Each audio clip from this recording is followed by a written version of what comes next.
Dice, ya lo empezaste una vez.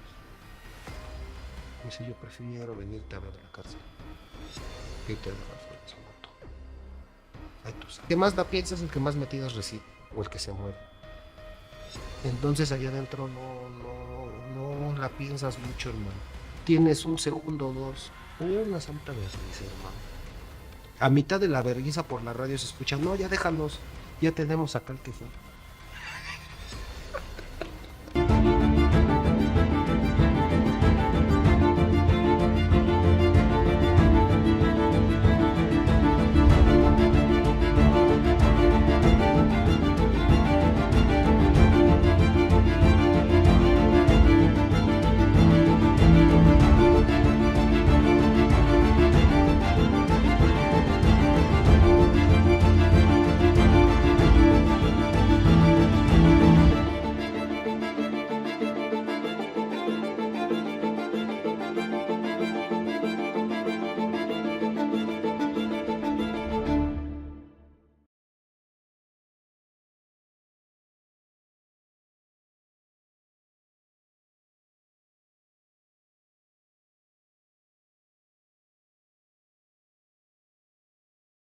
Estamos aquí con con un conocido muy bueno, aquí con Abayú, y queremos escuchar un poco de tu historia de la vida.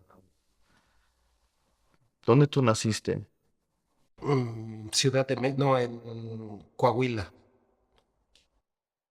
Y de ahí, ¿qué edad llegaste a la Ciudad de México? Recién nacido y me registraron aquí. ¿Y como qué tipo de familia tuviste? ¿Como papá, mamá, hermanos? Ah, tengo un hermano que es del mismo papá y de la misma mamá, pero mi señor padre tuvo otros 17 hijos con 6 mujeres más. Wow, mucho gasto. Sí. Y de ahí, fuiste a la escuela, estudiaste.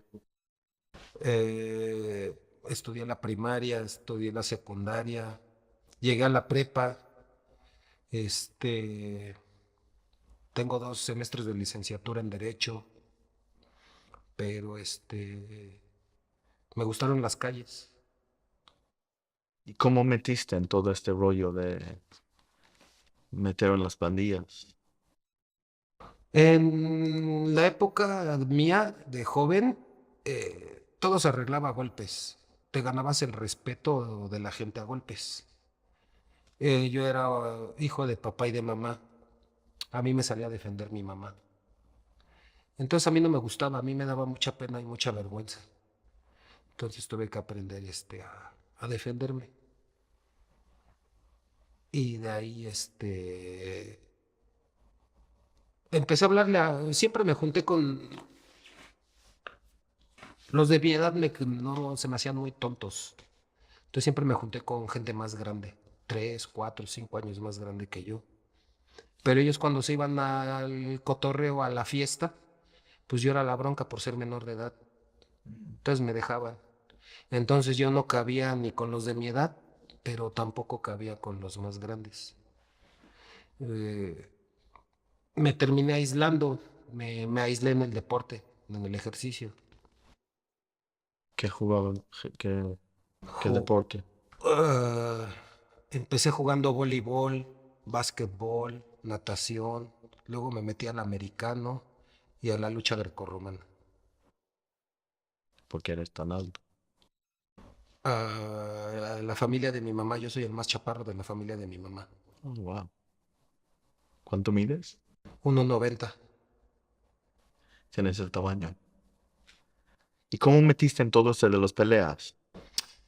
La familia de mi mamá tenemos muchos parientes en Estados Unidos, en California, en San Antonio, en Houston, en Wisconsin. Entonces íbamos mucho de vacaciones para allá. Entonces, de una de otra manera, yo crecí con la idea de la familia americana. Irse a vivirse allá. No, yo nomás iba de vacaciones. Ah, nomás para pasar un ratito. Sí, y en esa época mi papá era pues, solvente económicamente muy bien. Entonces nos daba para irnos 3 veces al año de vacaciones. Wow.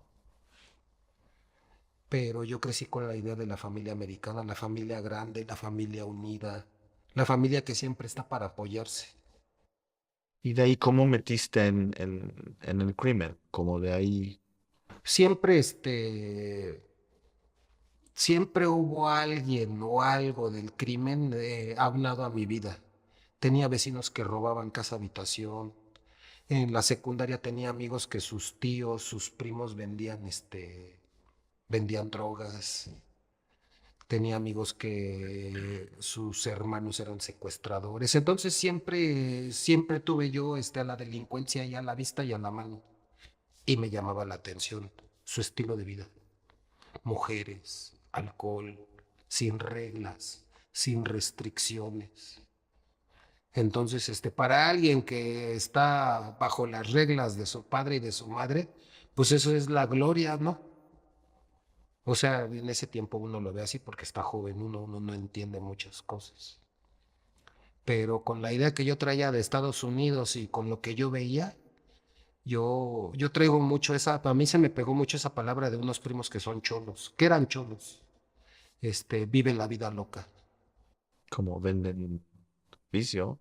No, ellos, eran soldados de una pandilla, ellos sí eran cholos, cholos, no eran cholos porque decían, sino porque lo fueron, eran mulas. ¿Y cuándo fue el primer momento que la verdad hice su primer delito o su primer misión? La verdad, yo siempre fui inquieto, hermano, y yo era cleptómano. Yo siempre que iba a Estados Unidos me traía algún juguete de alguno de mis primos. Cuando iba, cuando iba en la secundaria, yo veía algo que me gustaba y me esperaba a la hora del recreo, iba y lo agarraba. Después, de cierta manera se vuelve uno habilidoso. Mi papá me daba dinero para comprar los útiles y los libros. Yo entraba a la escuela, veía quienes traían los libros, iba y se los robaba. Y me guardaba ese dinero para él. Y ya tenía el libro. O sea, siempre estuvo eso de ser avanzado, de ser abusivo y de ser avanzado. Porque como habían sido muy abusivos y muy avanzados conmigo de niño, como que de cierta manera uno siempre busca desquitarse.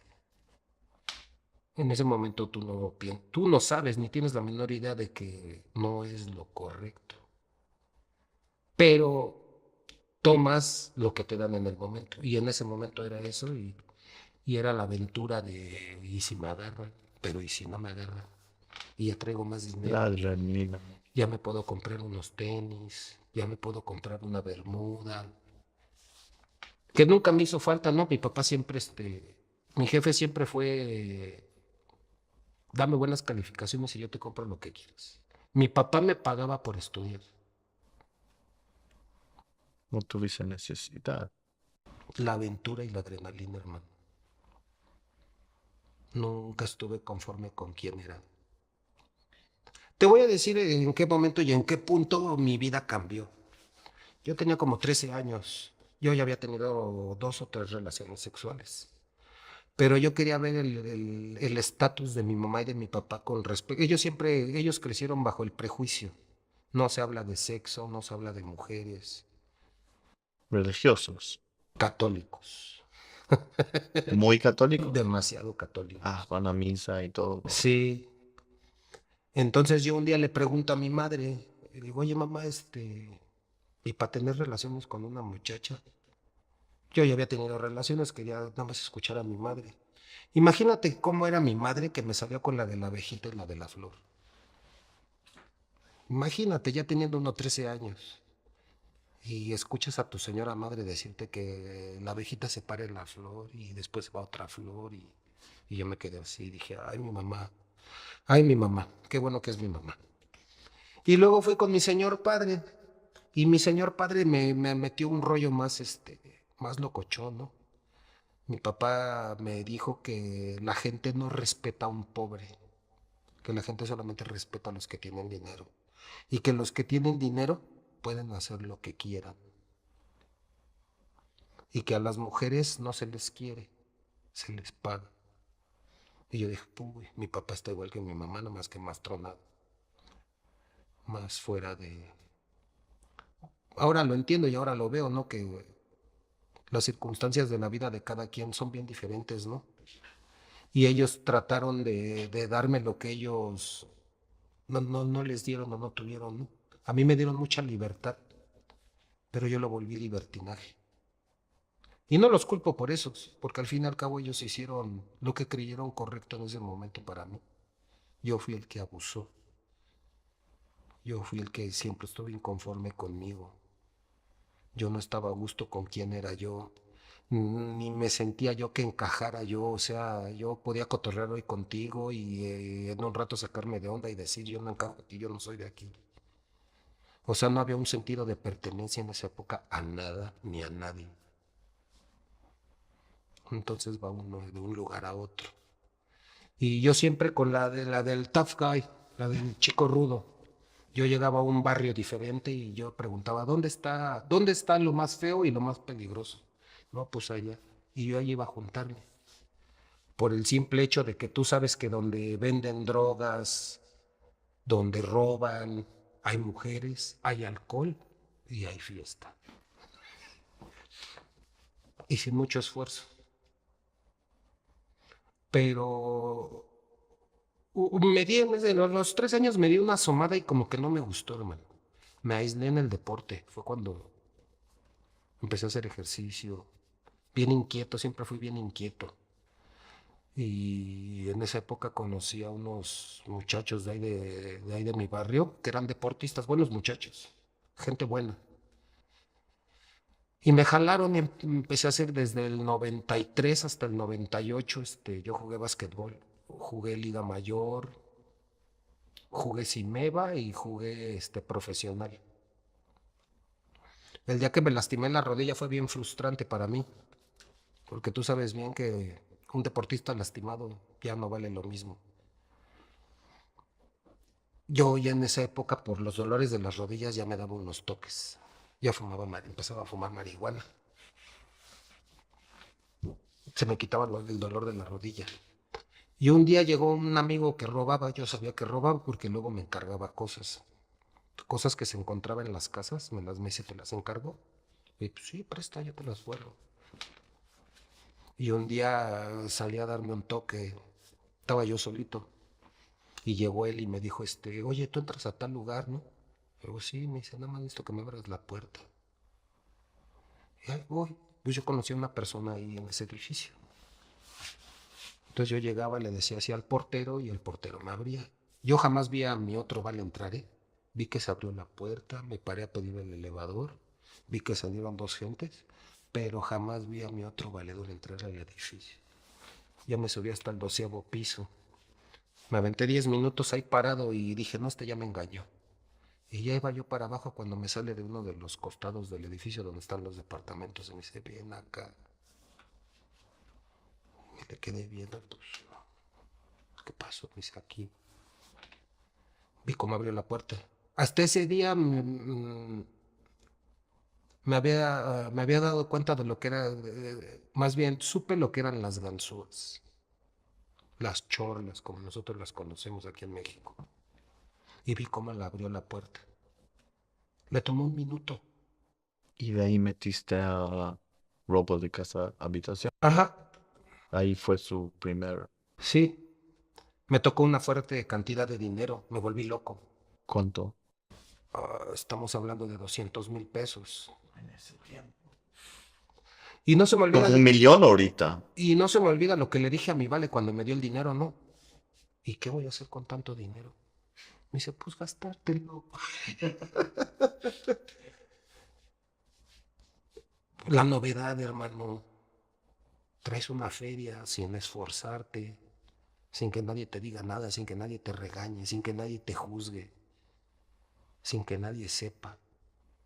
Y se siente chido, no lo puedo negar. Esa adrenalina, ese de me van a agarrar, que no me van a agarrar, no me voy a dejar. Y te das cuenta que la vida no es como te la platicaron. La vida no es lo que tú crees. Sí, y curioso uno.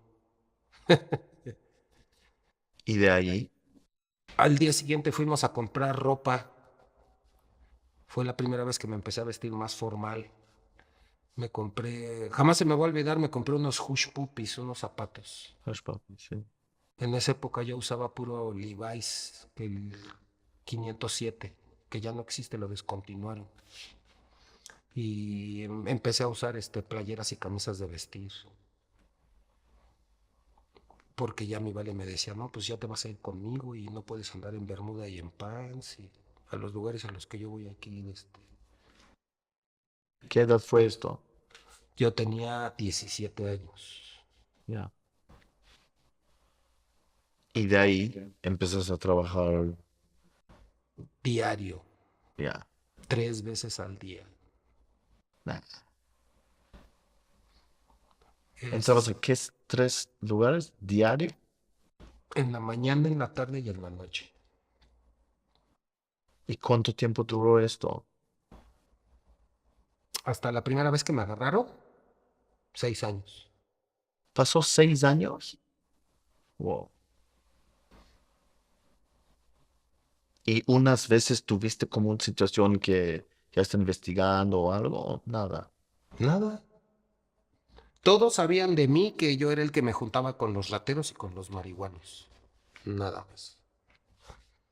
Yo en esa época traía... Todo mundo sabía. ¿Y qué zonas trabajaste? En esa época era la Nápoles, Coyoacán, la Roma, Colinas del Sur, Del la Valle, del Valle, Polanco. Polanco. ¿Más arriba, Bosques o todavía no está? No, nunca me animé a ir allá, la verdad. Sí, alguna vez hicimos algo por allá en unas oficinas, pero la verdad es que yo no me animaba por allá. Yo siempre le decía, no, para allá no, hermano. No, que mira, no, hermano, para allá. O sea, nunca me sentí el de ir para allá. Siempre dije, no, para allá no. Y de ahí, cuando agarraron la primera vez, ¿qué pasó? Pues yo había visto muchas películas, hermano. Demasiadas para mi gusto. A mí cuando me agarraban, a mí me agarraron la primera vez, llevaba 2 años y medio robando y me agarraron adentro. Y yo en corto, pues mira, uno vive la vida bien chistoso, ¿no? Porque eres chico y quieres ser grande. Quieres que te traten como grande. Y cuando estás grande, quieres que te traten como si fueras un niño, ¿no? Y en esa época yo me las daba yo soy grande, ¿no? O sea, tengo 18, tengo 20, 19 años, pero yo soy una persona grande, yo no soy un chamaco. Entonces a mí cuando me agarraban, yo luego les decía, sácame del lugar, vamos a hacer business. De todas maneras, si me presentas, yo voy a hacer business con el juez. Me va a salir más caro, lo único que quiero es evitar ir a la cárcel. Vamos a hacer business. Y se me quedaban viendo, me dice, pero ¿qué? ¿A ti quién te apadrina? ¿Quién? No, a mí nadie me apadrina, hermano. Ya me agarraste, es que con quién venías, porque dicen, no, oye, mira, vamos a quitarnos de cosas. ¿Quieres dinero, sí o no? Y el comandante se me quedaba viendo y me decía, ¿qué a poco sí? Muchos huevos. No, carnal, dinero. Huevos no, dinero. Hablo más fuerte. Entonces, les terminaba dando 80,000 baros. En esa época, ¿Cuánto? 80,000 pesos. Eso era lo que tú les dabas a la policía cuando te agarraban. ¿Y dónde pasó eso? ¿Dónde agarraron? Aquí en Prados, Churubusco. Y de ahí no fuiste a la cárcel. Eso no No, fue... no, hermano. En esa época la corrupción estaba a todo lo que daba, hermano. ¿Qué año estamos hablando? Tenía 17, 95, 90, 97. ¿Y cuándo agarraron cuando fuiste a la cárcel? ¿Qué fue el primer La primera vez, delito? la primera vez fue en septiembre, octubre del 99. Me agarraron aquí en Cuautitlán, Izcalli. ¿Qué delito? Robo a casa habitación a mano armada, con lujo de violencia y en pandilla. Agarraron varios. No, nada más me agarraron a mí. No, a mí y a otro. Ya en esa época nos metíamos a las casas con la gente adentro. ¿Y qué pasó? Trataste de sobornar, pero ellos dijeron que no. No, no, teníamos un abogado muy bueno, que ni abogado era. Él llegó, nos estaban torturando cuando llegó, por cierto, y desde que entró, se salió el comandante, el que nos estaba torturando. Yo me estaba riendo, yo en esa época me reía. Y a mí cuando me pegaban, y no es que no me doliera, pero mis reacciones eran diferentes a los. Yo veía que los demás lloraban o se quejaban, yo me reía. Y los policías se enojaban.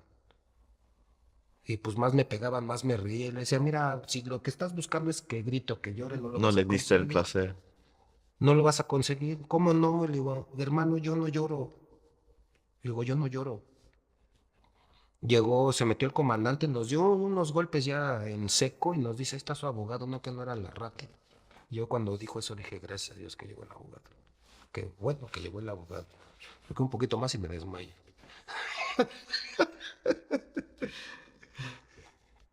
El abogado luego nos dijo al día siguiente, tienen 3 días para juntarme $500,000.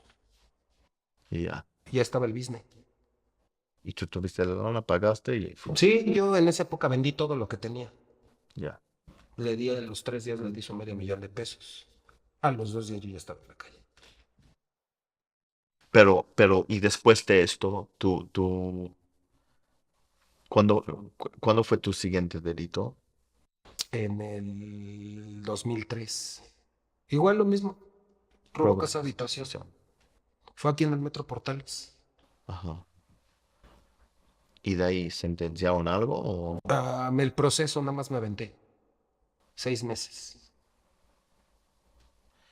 nomás este fue su primera experiencia en la cárcel? Ajá. Pero me valió madre. Porque traía dinero. Cuando llegué a la cárcel y me di cuenta que todo era dinero, dije, ay, padre, lo que me sobra es dinero. ¿A dónde mandaron? Al oriente. Fue al Oriente. Salí firmando. Me aventé 6 meses y salí firmando. Y me volvieron a agarrar como a los 4 meses. Y ya, Ahí sí me quedé. porque fue el tercero. Robo a casa habitación. No, las del estado no las cuento con la de la Ciudad de México porque en aquellos días no votaba. En aquellos días tú tenías problemas en el estado y se quedaban en el estado. Y los de aquí era mejor que ni mencionaras que habías estado allá. Sí, sí. Entonces, mi primera vez que yo caí, que estuve en la cárcel, fue en el 2003, finales del 2003. Y de ahí, después de 4 meses agarraron otra vez Ahí sí me quedé. Fue una de las cárceles que más batallé y más sufrí, hermano. en Oriente. Sí, esa, la segunda del Oriente. Porque, Yo ya fumaba piedra. Yo ya era adicto a la piedra. Entonces sí traía dinero. Pero fastidié a mi madre. Estaba yo pagando cuentas de 20, de 30,000 pesos de vicio. Allá dentro a la semana. la semana. A la semana. Como que un día mi mamá se desesperó, se enojó, se molestó, ve tú a saber qué. Y un día fue y me dijo, mira, aquí están tus cosas que me pediste, ahí está el dinero que me pediste, arréglatelas como puedas. Pero es que mamá, tú tienes mi dinero. Se volteó y me dijo, ¿para qué me lo dejas? Yo no te voy a estar trayendo el dinero para que te estés rompiendo tu madre tú solo. ¿Quieres romperte tu madre? Rómpetela tú solo. Bien bonito, pero aquí. ¿Y dónde estaba tu papá en ese tiempo? Mi papá siempre fue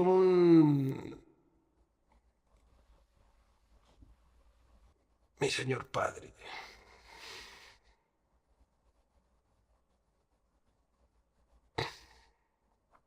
Mi papá fue un fuera de serie. ¿Fue qué? Un fuera de serie.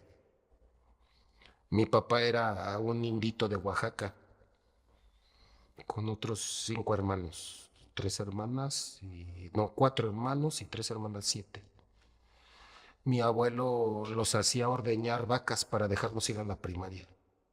Después de ordeñar las vacas tenían que caminar 1 hora, cruzar un río a nado y caminar otra hora para llegar a la primaria. Cuando llegaron a la prepa, y eso me lo contó mi tía Guilla antes de fallecer, mi segunda madre.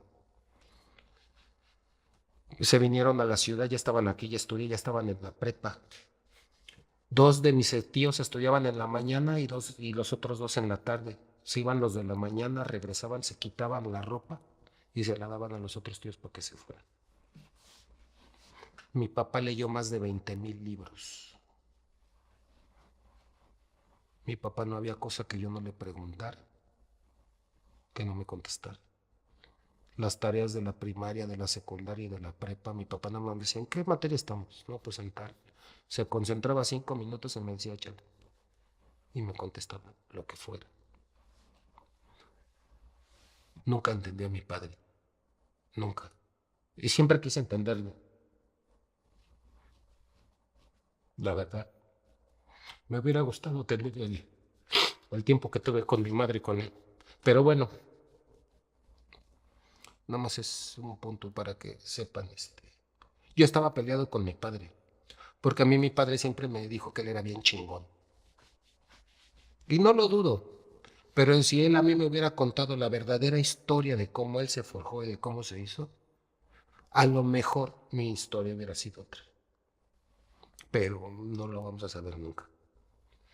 Pero no por eso admiro y respeto a mi padre, porque fue estricto, fue seco, fue duro, pero yo no puedo quejarme de que fuera un irresponsable o como decimos nosotros, un culero. Comida, ropa, estudios, siempre hubo. ¿Y que él trabajó? Él trabajó cuando yo nací, y eso es lo que me contó mi madre, ¿no? Cuando yo nací, mi papá trabajaba en la PepsiCo, era contador de la PepsiCo, de la PepsiCola. Hizo un business, le cayeron y pues no lo metieron a la cárcel porque pues sabía demasiado, ¿no? Le dieron su finiquito y le dieron las gracias. Luego se juntó con mis otros tres tíos e hicieron una constructora. Ellos trabajaban para Petróleos Mexicanos.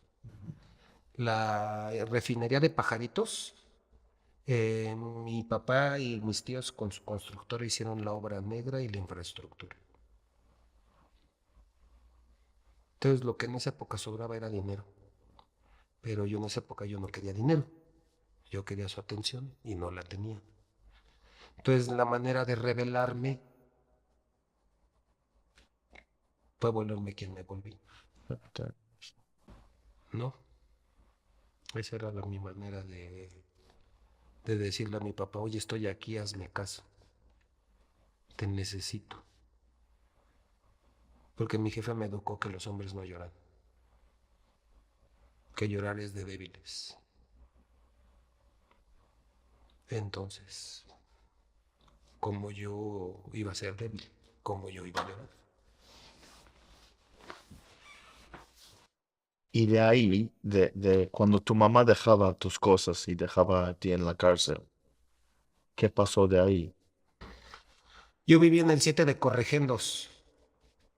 Los corregendos son los que ya fueron menores infractores en su adolescencia, antes de volverse mayores, pero son unos dolores de huevos, hermano. Lo que tú creas que alguien es un dolor de huevos es los chamacos te dicen quítate que ahí te voy. Pero son montaña.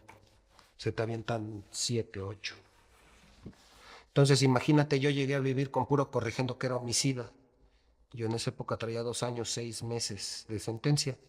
Y el que menos años traía de ellos era 20 por homicidio.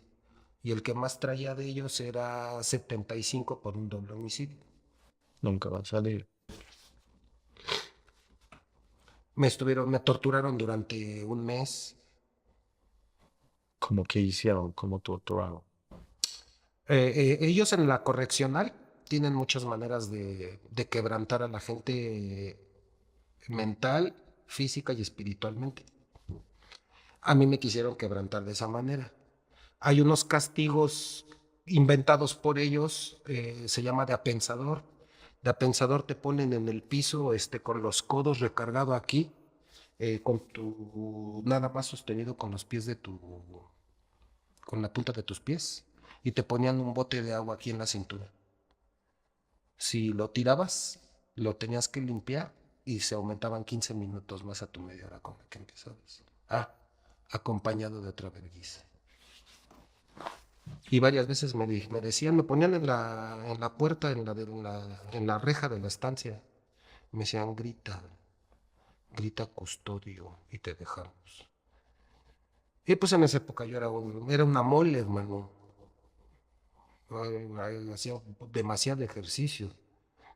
Y yo volteaba y les decía, no ha nacido el güey que me haga gritar, güey. Síguele. Ah, sí, síguele. Y por lo regular sus torturas eran de 3 4 horas. Me reventaron las nalgas a palazos. Me dieron 147 palazos. Me ponían me hacían el alien, el inventado, el correcaminos, el mataperro, el quinconazo, el, los electroshocks. Que con una pila de coche. No, los electroshocks son, te pones así, le haces así, te agarra alguien, dos te agarran del brazo y le pegas así. ¡Pah! Aquí. Esos son los electroshocks caneros. El mataperro es, te pegan en la oreja, alzas la mano, te pegan en el estómago, bajas la guardia y de un corrigendazo te baja. Y ya cuando estás abajo te meten la pata y el piso y una zapatiza. Eso fue durante un mes. Y ese duró un mes. Que querían extorsionarte. Querían dinero. Y al último del mes, quisieron meterme un palo de escoba por el culo. Ya me habían sometido, ya me habían madreado. Pensé que estaban jugando yo. Cuando me pusieron la vaselina en el culo, dije, estos güeyes no están jugando. No había usado mi fuerza yo con ellos, todavía. Ese día los mandé a volar a los cuatro que me tenían agarrados, de un empujón salieron volando.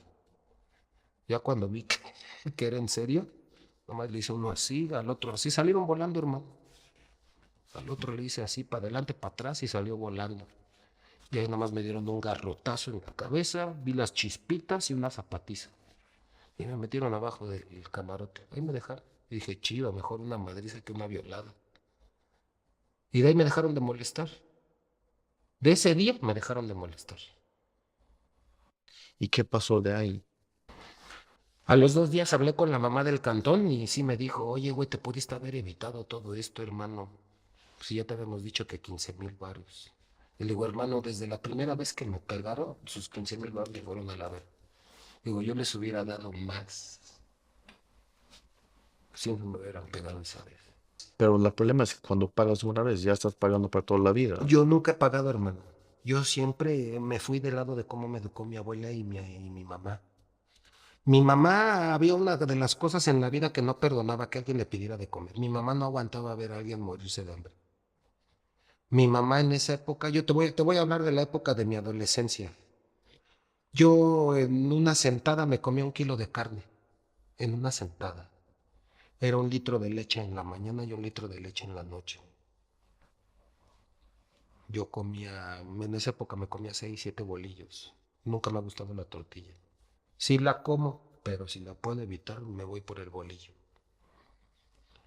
Entonces, si hay algo que yo no aguanto es ver a la gente, pues, lo aprendí de mi abuela y de mi mamá.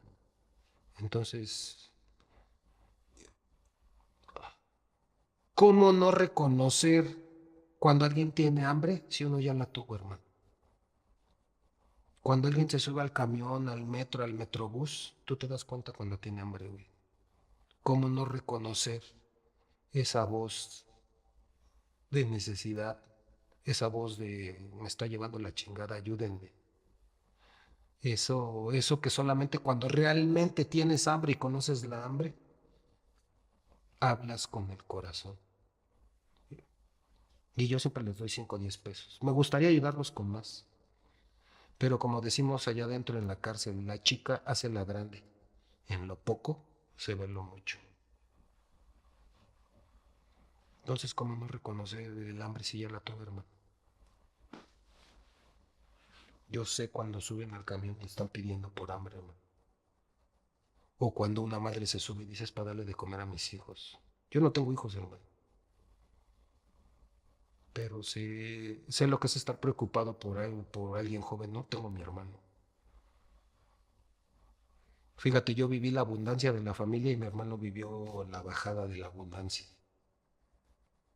Pero a mi hermano Dios se lo compensó de otra manera. A mí me lo compensó con lujos y con viajes. A mi hermano se lo compensó con el tiempo de mi padre.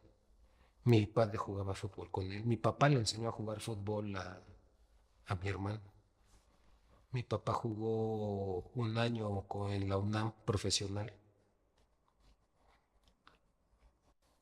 Y de ahí, cuando estabas en la cárcel, condenaron 2 años y medio. Después de los primeros meses fue los peores, pero de ahí empezaste a trabajar adentro. ¿Cómo fue la situación adentro? Hacer lo mismo que los demás hacen, hermano. Prestar dinero, pegarle a la gente, de abusivo y de avanzado.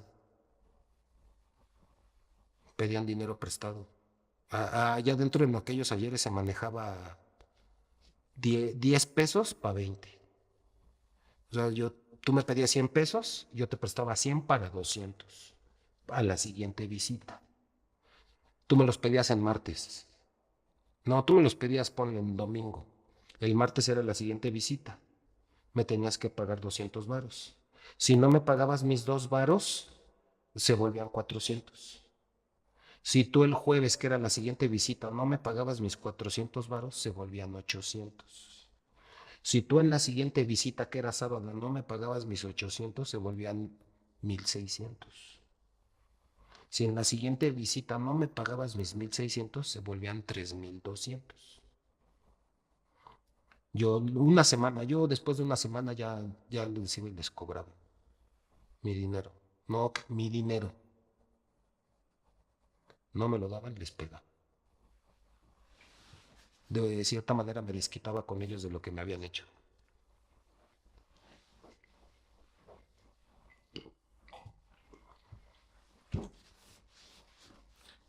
Y me pagaban, hermano. Y me seguían pidiendo prestado dinero. Y les seguía prestando. Empiezas a hacer lo mismo que ves ahí, que hacen los demás. Te la aprendes, hermano. Aprendes a sobrevivir. ¿Y tuviste como momentos difíciles allá adentro en los Sí. primeros 2 años y medio?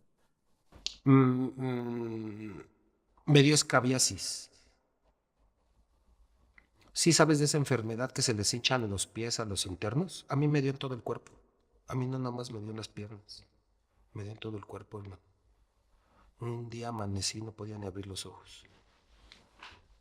Llorando. Fue la primera vez que yo lloré en la cárcel. La primera vez que lloré. Porque me sentí indefenso, porque me sentía bien dado, porque no estaba mi papá y porque no estaba mi mamá. Estuve 2 días en servicio médico me bajaron con antibiótico, me bajaron eso, me dejé de drogar porque eso es por la droga. Allá adentro te da por la droga, por el agua con la que la cocinan, la droga. Fue cuando me dejé de drogar y me regresé a mi estancia, que es con lo que te acabo de contar, los muchachos, los corregendos. Y de ahí me volví otra persona, hermano. Resentido, enojado, más violento. Si yo ya era violento, me volví más violento, hermano. ¿Violento en qué sentido? Hubo una época de mi vida en que si tú me decías algo y yo no te entendía, yo te pegaba. Te daba el 1-2. Pero en esa época yo pesaba 120 kilos de puro músculo. En esa época yo era linebacker en las Águilas Blancas. Casi imagínate cómo estaba. Y de ahí, como tú tuviste una situación que peleabas o para ganar dinero o fue por extorsión o... Pues a mí llegó un momento en que a mí, hablando de cuando me quisieron extorsionar, a mí, como vieron que yo no aguanté y todo el mundo se entera cuando alguien se poncha o cuando alguien no aguanta. Y yo después de ese mes que me estuvieron torturando a mí en el reclusorio, haz de cuenta que como si les hubieran dicho, no mames, ese güey está pendejo, no loco, güey, porque cualquier otro se hubiera ponchado, ¿no? Pero yo no, hermano.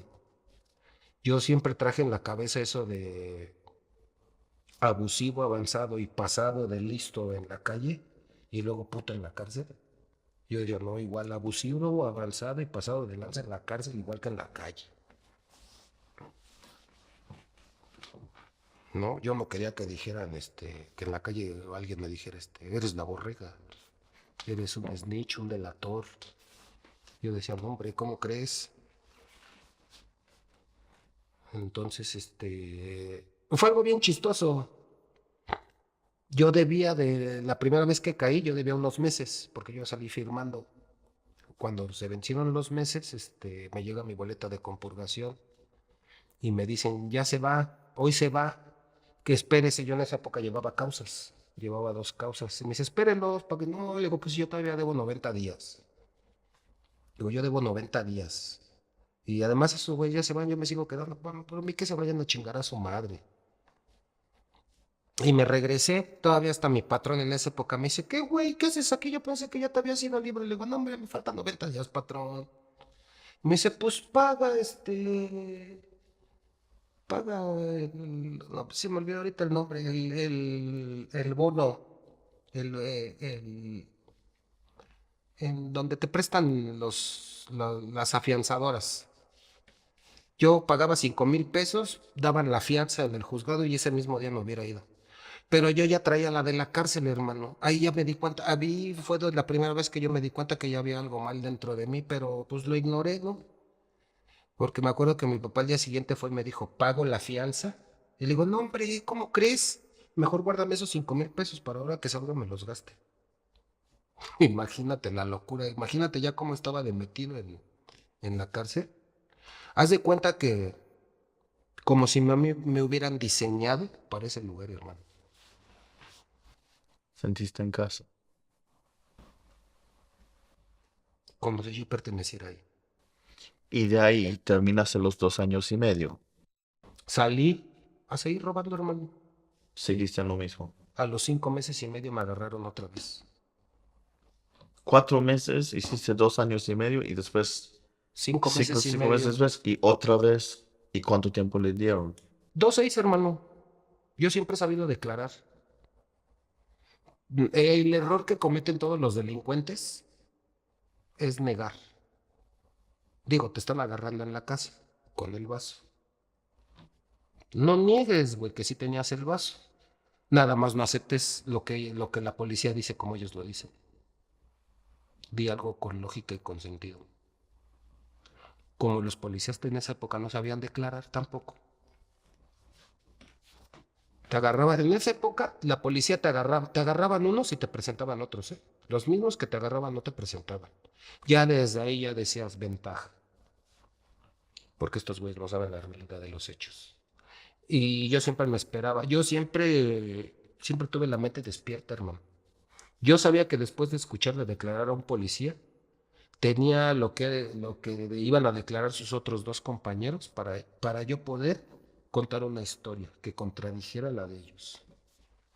Entonces sí, yo sí les decía, sí, efectivo, un policía en esa vez me dice que me agarró en la puerta de la entrada del departamento. Otro policía dice que me agarre en la sala y otro policía dice que en el cuarto. La parte acusadora yo la obligo a ir a que declare. La parte acusadora dice, yo vengo porque ustedes me quieren multar y meterme 72 horas. A mí mis cosas están en mi casa, a mí no me hace falta nada. Yo vengo aquí porque ustedes me lo están solicitando. A mí no me interesa ese señor que está ahí. Ya cuando dijo eso dije, estoy hecho. De 2-6 no pasa mi sentencia. Y sí, la jueza me dice, ¿y usted qué tiene que decir? Sí, efectivamente me agarraron ahí, pero yo no estaba haciendo lo que ellos dicen. A mí me agarraron y como yo conocía esa Y colonia, le dieron 2 años, 6 meses. ujú, Otra vez. ¿En, otra en qué vez, cárcel? las 3 en el oriente. Lo mismo. ¿Y cuándo fue el delito? Cuando pasaron a Santa Marta. Llegué el 14 de febrero del 2006. En septiembre del 2006 me acuchillan, me dan 3 acuchilladas, porque estábamos en guerra con la mafia del otro dormitorio, por el poder del penal. ¿Quién era el más chingón? Y el que movía y tenía más dinero. De ahí yo me vuelvo loco y empiezo, ya, o sea, a mí lo que me dijeran que estaba mal, que no se valía, que así no era, a mí ya no me interesaba. A mí lo único que me interesaba era desquitarme de ellos. No me importaba nada ni nadie, solo venganza. Me seguí. Ah, aquel día fue, si no mal recuerdo, fue un miércoles, no me acuerdo exactamente la fecha. Fue en mayo del 2007. No recuerdo bien el día. Pero era un muchacho que yo le prestaba dinero y que aún de que me pagaba le pegaba. Te digo que yo ya me desquitaba con la gente. Entonces ese día yo acababa de recaer, llevaba como 15 días de que había recaído otra vez en tomar pastillas y en fumar piedra. Entonces me metí a darme un jalón a su estancia, yo me imagino que me vio puesto, me quiso picar. Le puse una madriza con los puños y con las piernas y no la aguantó. Haz de cuenta que a mí eso fue un martes o un miércoles, si no mal recuerdo. El viernes me mandan a hablar a servicio médico los custodios. Así como llego me ponen una madriza y me torturan. Y me dicen, el güey ese se está muriendo. Y dije, ¿cuál? Pues, por ahí hay un dicho entre los delincuentes, ¿no? Negado hasta el amparo. Entonces yo, ¿cuál? No, estás loco. Pues bueno, les valió madre. Cuando me pasan a consejo, me dicen, hoy en la mañana se acaba de morir el fulano. ¿Cuántos días después? Viernes. De viernes a viernes son 7, 8, 9, 10 después de 12 días. Ya falleció. Sí, paso a consejo y en consejo así me dice, se acaba de morir hoy en la mañana el cabrito ese. ¿De qué? Pasas de población al módulo de máxima seguridad, al dormitorio 10, esperando a que un juzgado te abra proceso por el homicidio. Y ahí fue donde empezó mi odisea, porque todos mis agravios, todos mis enemigos estaban abajo del módulo. ¿Y qué pasó ahí? Pues hermano, tuve que bajar, ni modo de aponcharme. Mira, Todo eso pasó en Oriente. todo en el oriente. Mira, te voy a decir algo, hubo una época en que malamente ahora lo veo, ¿no? Madura uno con el tiempo, con las situaciones y las circunstancias, ¿no? Yo a los 14 años decidí no tener hijos. Yo dije sin esposa y sin hijos, porque ya traía yo en mente, como que ya traía yo en mente volverme a delincuente. Luego malamente dije, pues vivo la vida loca. Y luego las situaciones y las circunstancias que yo escogí pues me llevaron a la cárcel, ¿no? Y como que la verdad a mí no me importaba ni vivir ni morir, ¿sí me entiendes? Para mí era lo mismo. Estar viviendo en una sociedad y en una época donde no te sientes que perteneces, güey, donde eres rechazado por tu familia, güey, por ser diferente, rechazado por los de tu generación por estar grandote, rechazado por los más grandes por ser un chamaco. Entonces así, luego en la casa, pues yo veía a mis papás y yo decía, no mames, qué hueva me dan mis papás. No, mi mamá era bien pendeja en aquellos ayeres. Y mi papá pues andaba en su desmadre, hermano. Teniendo hijos con cuantas viejas se le cruzaba. Entonces estaba uno resentido de una de otra manera, hermano. En esa época no lo vi, ¿no? Dije, pues haz lo que tú quieras, es tu vida y al que van a matar a quién es. Pues a ti, ¿no? Pues, no pasa nada. Volvemos a reencarnar. En aquella época traía la de la reencarnación y dije, pues volvemos a reencarnar y pues ya Dios que sea lo que diga, ¿no? Vamos a ver dónde vamos. Y a ver cómo nos toca ahora. O sea, siempre bienaventurado, siempre, si me entiendes, bien inconsciente, bien, yo soy, y yo no soy nada más porque lo digo, yo soy porque yo soy, porque yo sé quién soy. Pero cuando llegas a ese mundo de la cárcel, al de los módulos de máxima seguridad, con la gente que de verdad se va a quedar en la cárcel por el resto de sus días, como que todo eso toma otra dimensión, hermano. Te das cuenta que no eres el único culero, te das cuenta que no eres el único ojete y te das cuenta que no eres el único que le vale madre morir. ¿Y qué pasó ahí? Empiezas a replantearte y a reestructurarte quién eres, hermano. Pero cuando quieres hacer eso, los años que traes y lo que hiciste no te lo permiten. Tú quisieras decirles, yo no soy esta persona, denme la viada, pero una vez que matas allá adentro no hay viada. Nadie va a tener compasión ni misericordia de ti, hermano. Allá no existe. Allá los que han matado piensan que vas y los vas a matar.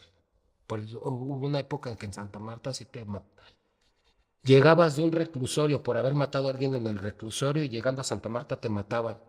Porque pensaban los que ya habían matado y que estaban allá que ibas a hacerles la chamba. Entonces te mataban. ¿Y como cuánto tiempo después mandaron a Santa Marta?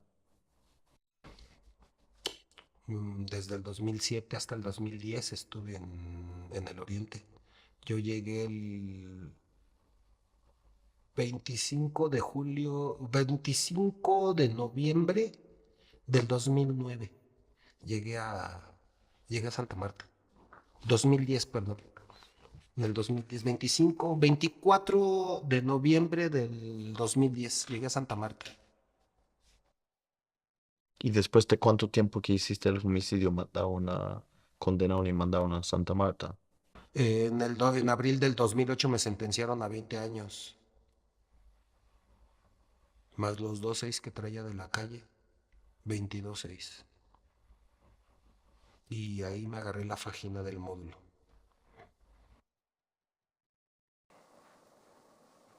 Y, y de ahí pasaron a Santa Marta. ¿Y qué pasó cuando llegaste ahí? Pues la verdad me gustaría dármelas de bien chingón, pero llegué temblando. ¿Por qué? La fama de Santa Marta. Ah, no por la fama, sino por lo que había hecho. En el fondo sabes que tienes que pagarlo de una u otra manera. Tienes que pagar el tributo a los que ya están ahí. Las tierras ya tienen dueño. Entonces en el fondo sabes que no va a estar padre. Te voy a platicar esa como me gusta el día de hoy. Antes me daba pena y me daba vergüenza hasta a mí acordarme, ¿no? Decía, no, esto jamás lo voy a contar, pero no, el día de hoy, creo que tengo una edad y lo mejor es conducirme con la verdad por mi propio bien. Mi primer visita fue mi mamá. Cuando mi mamá entró yo estaba temblando, hermano. Lo primero que hice cuando bajó la bolsa de comida fue darme un cigarro. Me fumé como 5 cigarros al hilo y mi mamá se me quedaba viendo. Y me dice, ¿tú qué traes, pendejo? Le digo, no, mamá, me van a matar. Se me queda viendo y me dice, mira, güey, te voy a decir una cosa mejor. Que te quede bien clara, va. No sé, porque a mí eso de verte temblando, no mames, me das para abajo. Y yo me le quedé así, mamá, te estoy... Número uno, yo no crío un pendejo. Número dos, tengas que matar a quien tengas que matar, mientras yo pueda caminar y venirte a ver, tú tienes madre. Prefiero que sigas matando a ponerte una veladora y flores en tu tumba una vez al año. Todavía me le quedé viendo, mamá. Me dice, ya lo empezaste una vez. Me dice, yo prefiero venirte a ver a la cárcel que te dejar flores o mato. Ay, tú sabes. No, ¿para qué me dijo eso mi mamá? Dije, Santa Marta, pues ya llegué. A los 20 días ya estaba en el castigo. Que llegué a Santa Marta. Por pelear. No, hice 20 litros de pulque. Y dejé que me agarraran. ¿Por qué? Porque en esa época, si entraban 5 güeyes al 7, 4 salían con las patas por delante. Y nomás uno que se quedaba ahí. Nadie entraba a ese dormitorio, hermano. Nadie. Ah, Sí, por favor. Nadie entraba a ese dormitorio, hermano. Entonces yo dije, si entro al 7 y salgo, ya la libré. Una lógica bien simple para mí. Y sí, 15 y vuelta.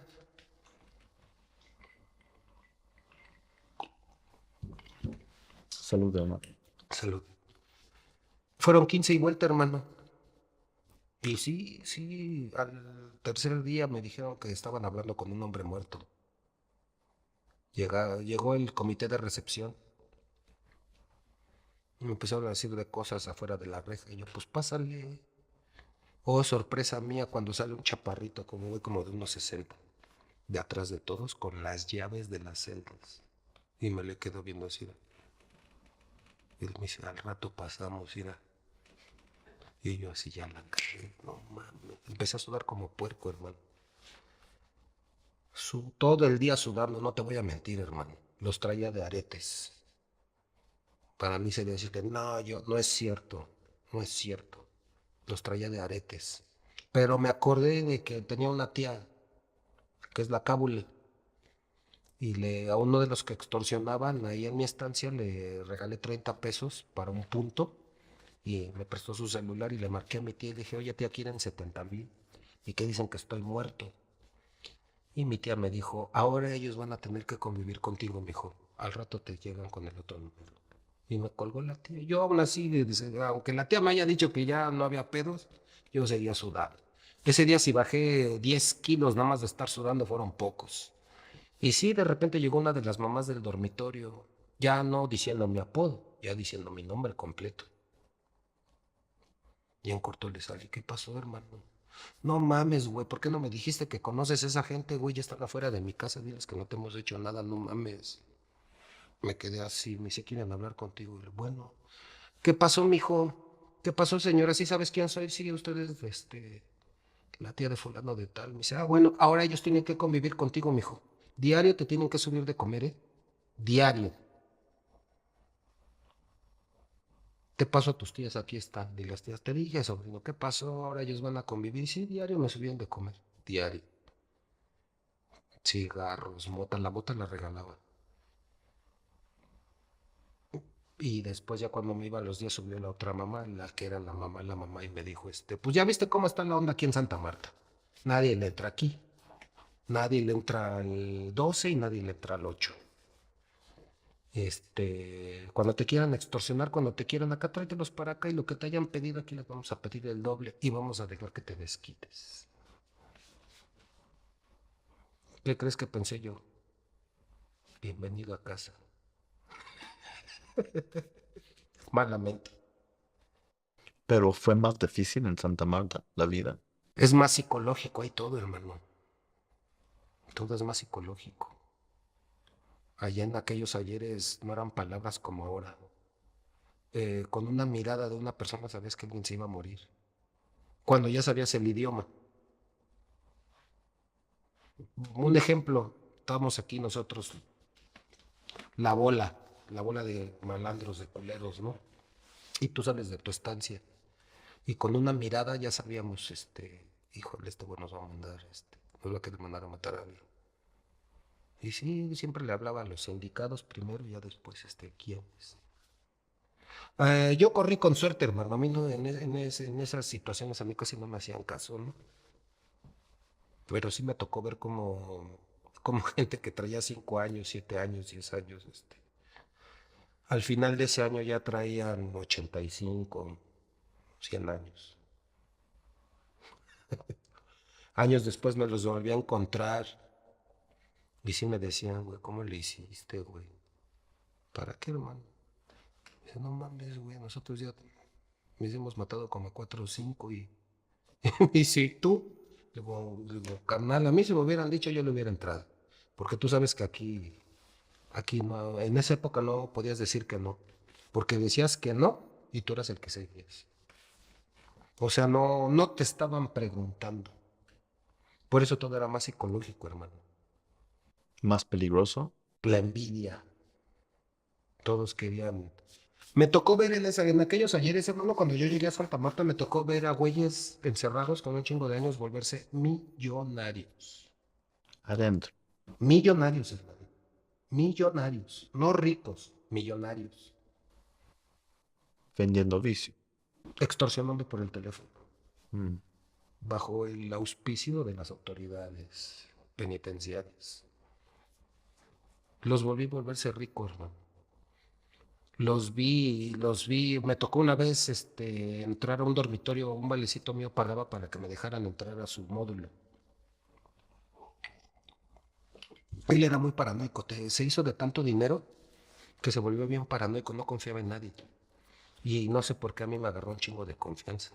Entonces me metí a su dormitorio, pagaba, y yo cuidara Él me ponía a cuidar a 3 extorsionadores para que no desviaran el dinero a otro lado, mientras él estaba con el suyo. Y me tocó ver a varios de ahí cómo se peleaban, estando en la cárcel, sabiendo que nunca iban a salir. Ya me compré un yate y enseñando, mandándose las fotos por el celular. No, pues yo ya me compré uno más grande. Y el otro salía, no, pues yo me compré una casa. O sea, imagínate qué locura había allá adentro, hermano, que presos se peleaban por enseñarse cosas que ni siquiera estaban a su alcance. Sí, estaban adentro. Pero ese era el rol y esos eran los verdaderos problemas allá adentro. Porque todos querían ser, nadie quería dejar hacer a los demás. Me tocó ver a güeyes pelearse bajamos 1 millón de pesos y yo me quedaba el 1 millón de pesos. Tú me reclamabas, no hay 1 millón de pesos, ya como quieras. Tú ya te las sabías más que uno y ibas con el custodio y le dabas 100,000 varos y me decía, sácame de aquí porque si no me van a matar en la noche. El custodio agarraba los 100,000 varos y los sacaba del dormitorio y en la mañana ya sabías que se había ido. También yo no sabía que si no se hubiera ido lo hubieran matado. Y ya tienen el dinero, tu familia o lo que sea, tienen el dinero afuera. Ujú. Eso es por lo que allá adentro se mataba la gente antes, hermano. La envidia. O tú bajabas dinero, estabas baje y baje y baje y baje y baje dinero y baje dinero. A mí me tocó una época en que un muchachón de aquí de Iztapalapa, en 3 meses estuvo bajando de a 1 millón de pesos diario. Él bajaba diario 1 millón de pesos. Diario. Durante 3 meses. Es una feria. Y pues los demás lo quisieron extorsionar. Es que ya te trajiste 1 millón de pesos, y a mí de ahí me toca el 50%. Y el chavo te dice, ¿por qué? Ah, pues porque yo soy la mamá. No, tú eres la mamá allá donde estás, porque yo soy la mamá aquí. Y hazle como quieras. Por eso cuando en Santa Marta llegaba la gente nueva, por eso a la gente nueva no la querían. Porque luego, así se hacía antes.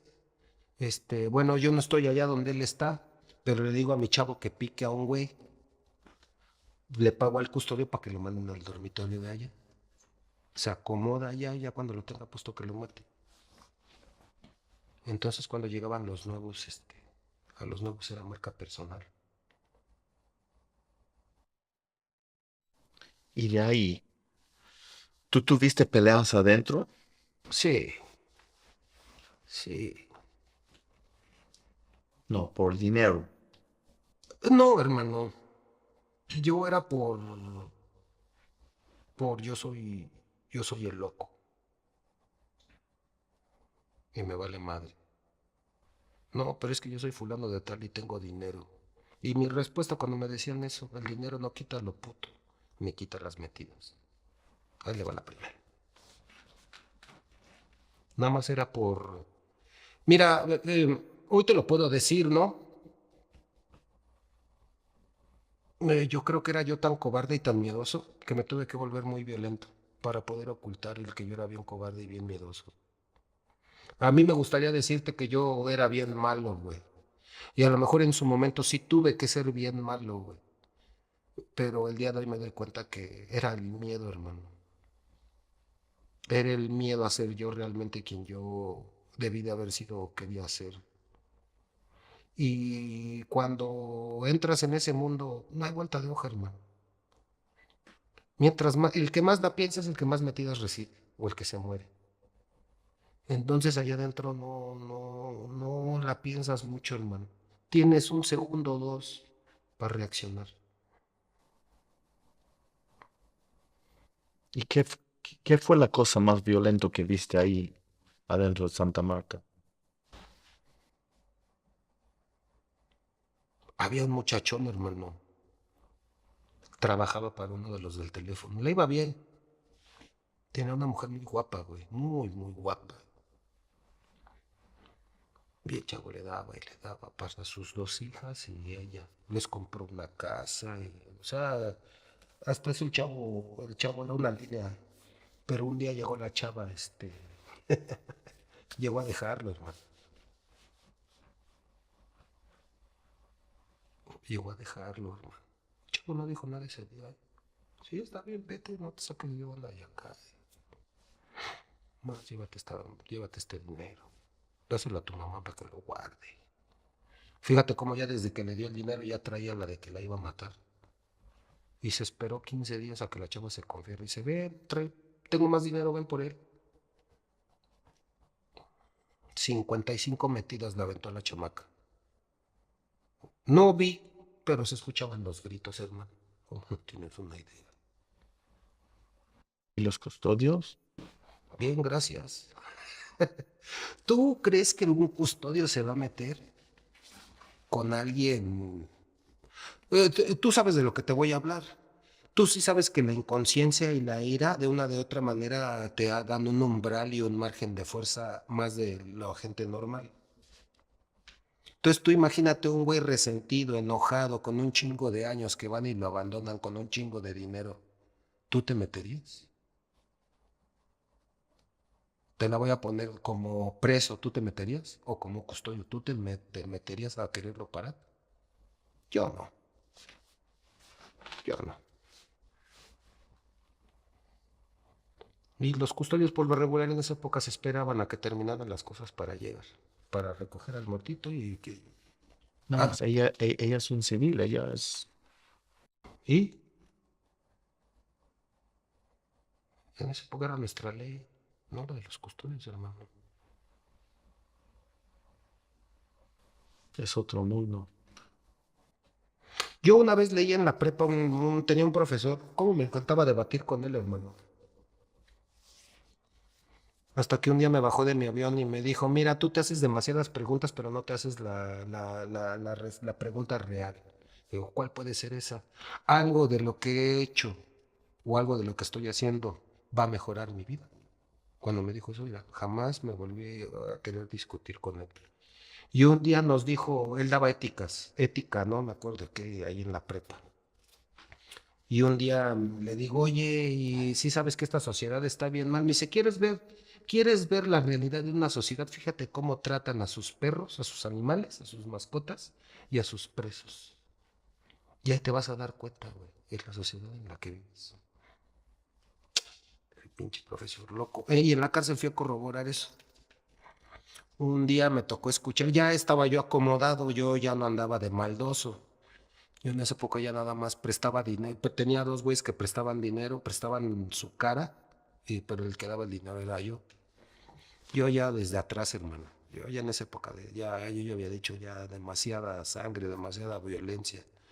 Ya yo ya tenía 3 o 4 tics en la cara, hermano, de los nervios.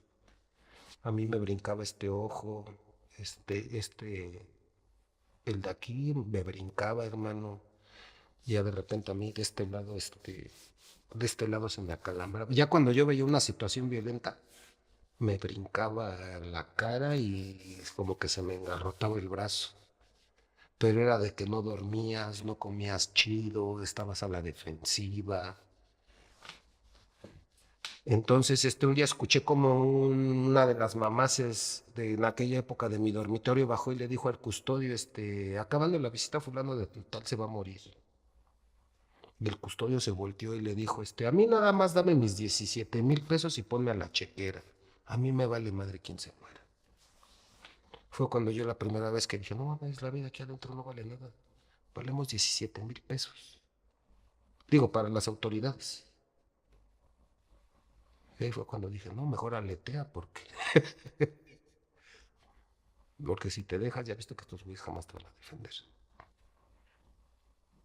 Y en base a lo que ves, a lo que escuchas y con quien te juntas, te empiezas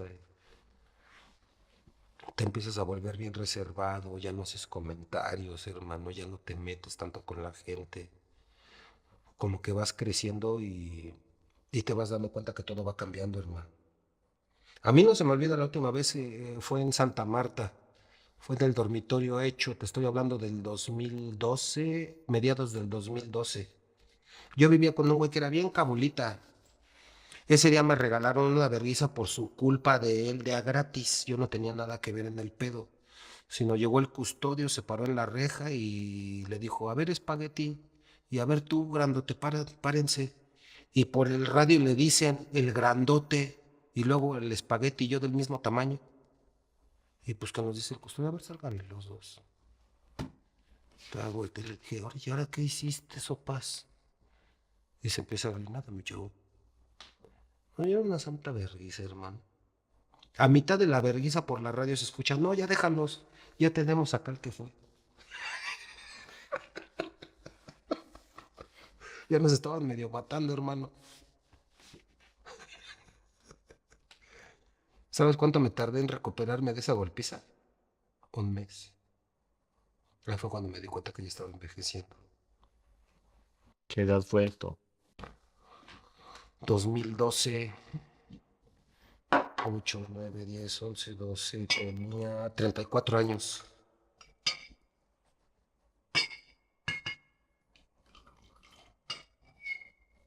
Me tardé un mes, hermano, acostado en mi camarote, miando y cagando sangre. Y ahí fue cuando dije, no mames, si sigues así te van a matar aquí en la cárcel. Por nada.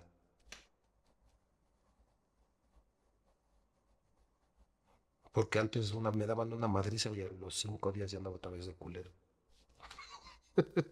Y de ahí empezaste a portar mejor. Sí, sí, sí, hermano. Empecé a buscar salir de los módulos. Ya para ese entonces yo llevaba 5 años, 10 meses encerrado en los módulos de máxima seguridad. Por un mes no fueron 6 años, pero me empecé a meter a cursos, me empecé a meter a terapias, me volví artesano, porque solamente así te permiten o te dan la oportunidad de salir a la población. Entonces me empecé a aplicar y un día le dije al jefe, échame la mano, jefe. Y por el jefe, en paz descanse, por él salí yo de los módulos. No sé qué habló con el director. Me pusieron a prueba un mes. Ese mes lo acá y me sacaron. Y de ahí ya saliste. Sí, va de Guatemala a Guatepeor. En la población de Santa Marta me topé otra vez a todos mis agravios. Y todos con dinero. Y con poder. Y dije, no mames, mejor me hubiera quedado allá adentro. Pero dije, no, no, que sea lo que Dios quiera y vámonos. La verdad te voy a decir algo, me tuve que ir a esconder a una fábrica de Santa Marta, hermano. O sea, mira, la mayoría de la gente que ha estado allá adentro te dicen que ellos son y que ellos son, pero no te cuentan el proceso que te llevó a ser tú, güey, a ser quien eres, güey. Yo sí, hermano, yo me hice 3 veces la prueba de la diabetes, de los sustos, no te voy a decir que es de los sustos, me enfermaba, empezaba a enflacar y comiendo chido, hermano. Pues iba a servicio médico. Hacían la de ley. No, esto está bien, señor. Es un susto, eso es un susto. Ah, chido. Me enfermé de la sal, yo por eso no como sal, hermano. La sal casi me mata allá adentro.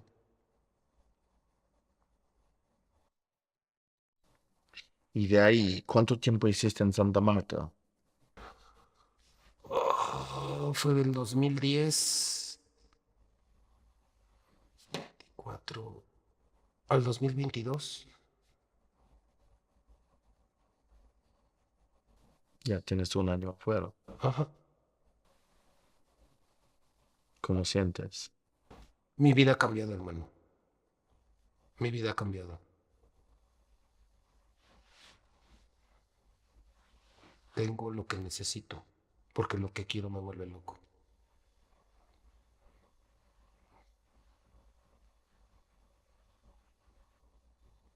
No ha sido buena mi vida, hermano.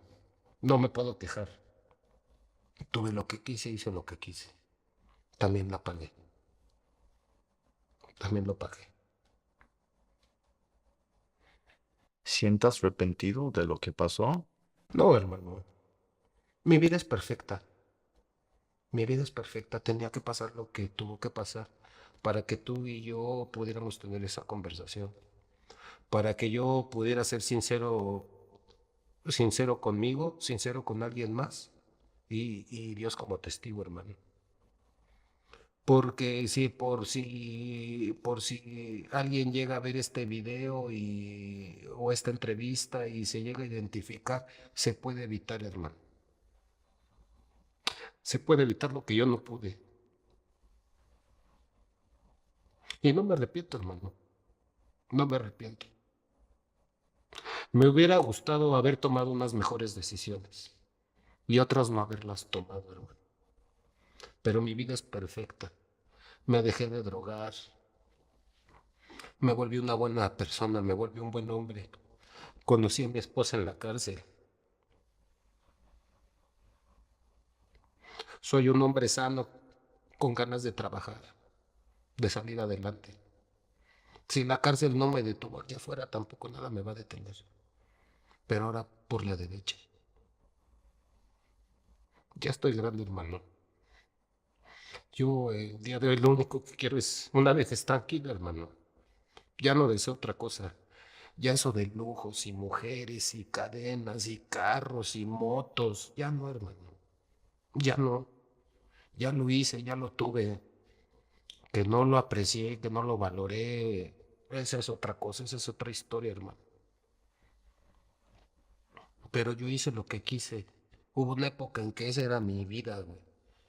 Fumar, tomar, tener a la mujer que yo quisiera, a la hora que yo quisiera, con quien yo quisiera.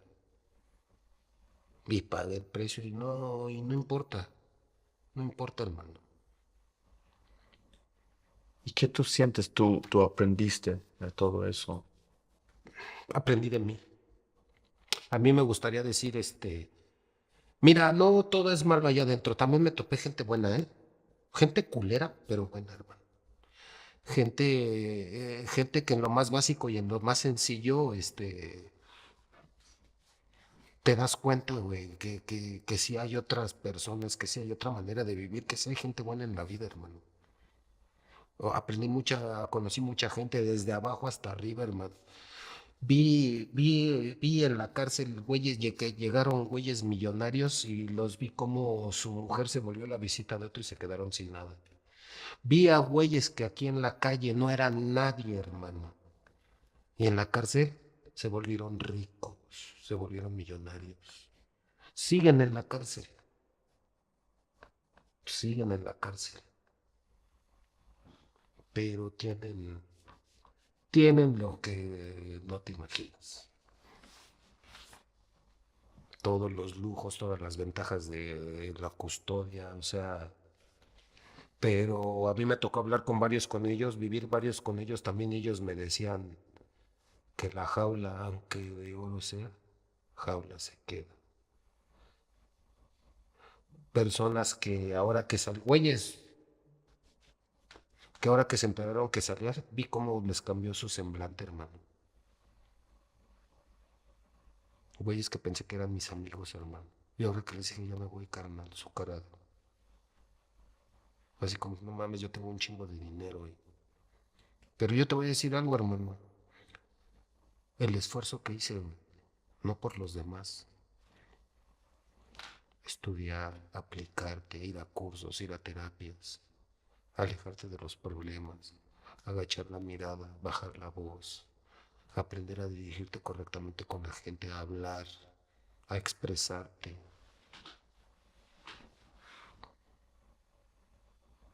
Eso, eso es lo que yo le agradezco a la cárcel, hermano. Me permitieron ver hasta el fondo de mí. A mí me daba miedo ver adentro de mí. El día que vi no me gustó. Te voy a ser sincero y honesto, no me gustó lo que vi, hermano. soltera me di cuenta que tenía la oportunidad y el chance de ser quien yo quisiera.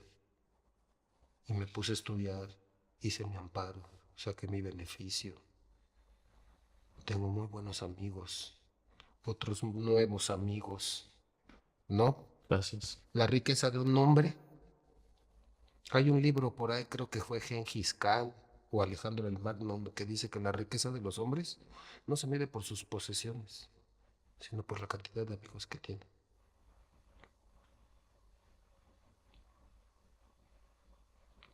Y me he vuelto un poco más sencillo, hermano. Ya no soy tan altanero, ya no soy tan presuncioso.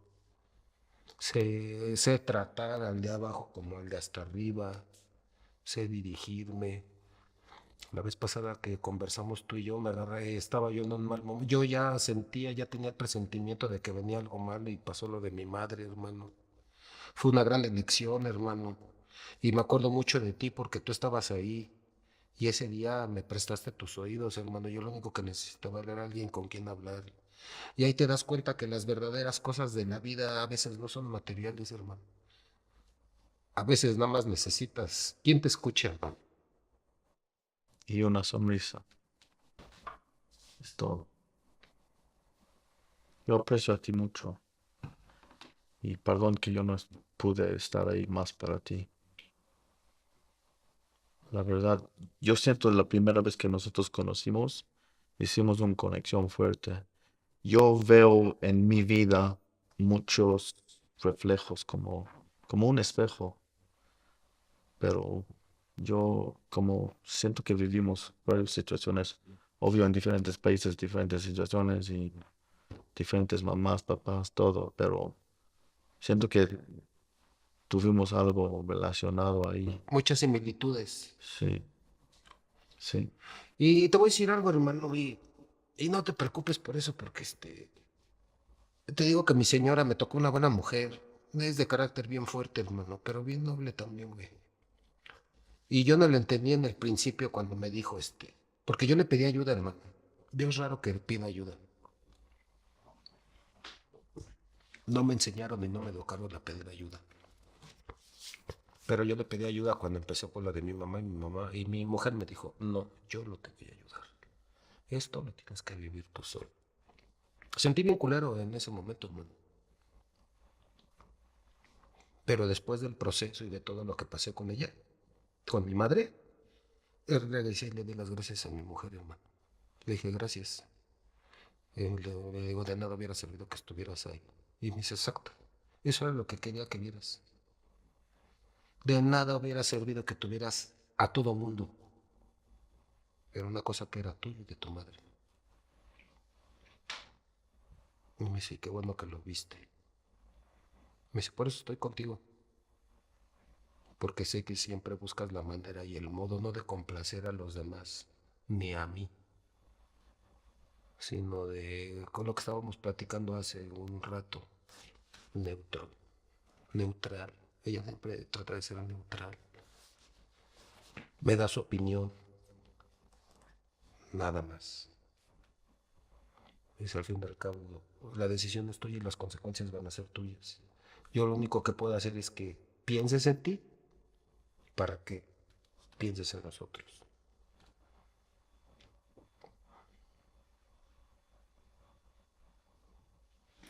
Esa fue la lección de la cárcel, hermano.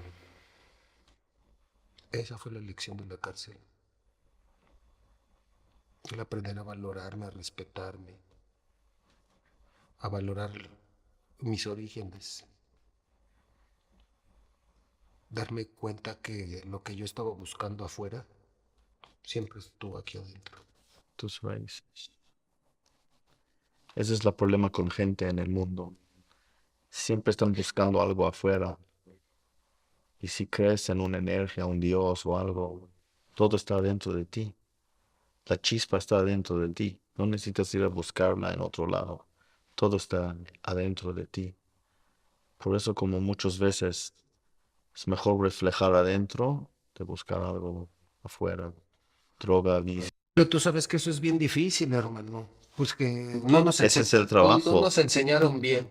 y jamás nos dieron el instructivo. Pero esa es la vida. Esa es la vida. Que si no pasaste todo lo que pasaste, no vas a llegar a un punto. Muchas veces las cosas necesitan llegar a un punto donde rompen. Cuando ya rompieron, ya aprendiste. Obvio, una persona que no aprende de sus lecciones es un tonto. Por eso tratas a no hacer el mismo error otra vez. ¿Qué te crees que sí hubo un momento en que sí, la primera vez que me quedé sin trabajo, cuando ahora que salí con trabajo, hasta eso tuve suerte. Luego, sí, me aventé 15 días sin hacer nada, fueron pocos y ya tenía trabajo. En ese trabajo duré 3 o 4 meses y me quedé 15 días sin trabajo, hermano. Y en esos 15 días sí lo pensé, hermano, en volver a delinquir, hermano. Y te voy a decir algo, con el conocimiento que uno trae y con la labia que uno ahora trae, es más sencillo, ¿no? Ahora yo lo veo, ahora me doy cuenta que ya no es violencia. En nuestra época yo creo que si había era la violencia. Y ahorita ya me di cuenta que no hay necesidad de la violencia, hermano. Psicología. Pero también me acordé de que, y por ahí una vez hablé con una persona que estuvo conmigo allá en la clínica de desintoxicación que ya está aquí afuera. Y sí le mencioné, le digo, ¿cómo ves, güey? Mi compadre así asado allá por tal lado. Y me volteé a ver y me dice, ¿ya se te olvidó ya se te olvidó grandote? Y le digo, a mí casi nada se me olvida, güey, ¿qué se me pudo haber olvidado? ¿Cómo estaba hincado llorando en las terapias de la clínica de desintoxicación, rogándole a Dios por una oportunidad? ¿O ya se te olvidó? No sé, yo te lo recuerdo. Que no se te olvide que estuviste hincado, llorando y rogando por una oportunidad. Me quedé así. Me paré y me fui. Me fui caminando desde su barrio hasta mi barrio. Me aventé como hora y media caminando. Pensando nada más, reflexionando lo que me había dicho. Y dije, sí es cierto, güey. Estuviste llorando como un niño pequeño, güey, rogando y suplicando por una oportunidad. Y en la primera que la vida te vuelve a hacer, ¿te estás rajando? No, es padela. Es como allá adentro. Nada más que ahora sin la violencia, sin querer abusar, a hacer lo que te educaron para que fueras y no fuiste. Es el momento de honrar a los que ya no están contigo, haciendo lo que te pidieron desde hace mucho tiempo. Que es bien difícil, hermano, ¿eh? Tiene una personalidad uno bien complicada y las reacciones de uno a los rechazos y eh, sigo batallando con eso, no te lo voy a negar, ¿no? Ya no soy tan expresivo, ya no expreso la molestia cuando no se me dan las cosas o cuando alguien me dice lo que no quiero escuchar. Ya, muchas gracias con su permiso. Y me voy pensando en la de, bueno, hoy fallé, pero mañana y pasado tengo que pensar en algo mejor para que funcione. Y hace unos días escuché en un podcast, ah, en los trabajos uno siempre trata de ser la mejor versión de uno. Hay mucha gente que va a evitar o que quiere que saques lo peor de ti, pero ya es de uno, ¿no, hermano? Significa que uno se meta a nuestra cabeza. Y después de lo que pasé, yo no voy a dejar que alguien que no ha batallado y que no ha sufrido lo que uno se meta en mi cabeza. Ni tampoco que interfiera con mis metas. Que no renten espacio en tu cabeza. Ese espacio es mío para Dios, para mis familiares y para mis amigos. Nada más. No cabe nadie más. Hay espacio, pero nadie del ancho. Buena forma de verlo. La verdad, hermano, gracias por su tiempo y tu presencia y todas tus historias. Yo quiero regalar no úsalo para pelear, es para agarrar los papeles en tu mesa. Un pisapapel es muy bonito. Pero Gracias. está, está en oro, está chapeado en oro para una persona de oro como tú. Entonces yo agradezco mucho tu tiempo y todas sus historias y la verdad, tiene su casa aquí. Cuando quieras te más. Te agradezco a ti, hermano, porque saliste de la nada y como un amigo y eres muy buena gente, muy ocupado, pero eres buena gente y bien agradecido por prestarme tus oídos y tu espacio y tu lugar, hermano.